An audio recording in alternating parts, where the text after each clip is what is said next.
Hey everyone, and welcome back to our channel. In today's video, we are going to explore on how to get charcoal and sulfur in Palworld. So let's begin. Now the first thing we need to take into consideration is to how to craft gunpowder in Palworld, because if you need gunpowder, you have to craft it. Now, for us to be able to craft gunpowder in Palworld, we need to reach the level 21, and from there we need to unlock the recipe in technology tab at a cost of 1 technology point. Now, if you're still following and you are experts in Palworld, it's on the 21st row, and once you have the recipe, you will need twice charcoal and 1 sulfur to craft gunpowder in a high quality workbench. All right, now by doing so, okay,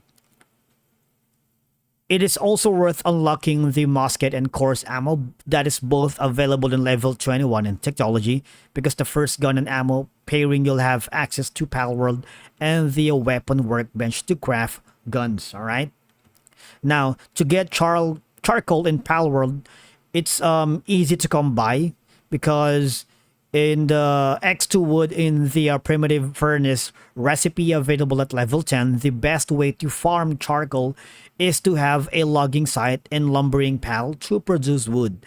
Then of course a kindling pal to man the furnace and produce a steady flow of charcoal. Alright?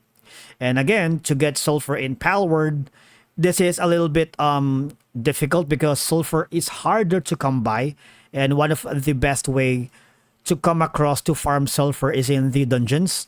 All right, because you will find large sulfur deposits similar to standard stone or rocks with a yellow tint, and if you are near the starting area, there's a dungeon down on the beach to the northwest.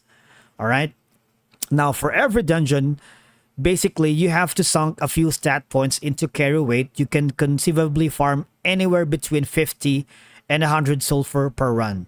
And from there, you can have 2 respawn times later in the game, like Mount Obsidian and desiccated desert spawn sulfur deposits out on the open. But again, for the early game, this is a bit too far to farm with any consistency. Not to speak of the dangers you'll have faced in both these areas, okay? That's it for today's video. Thank you so much for watching. We will see you in the next one.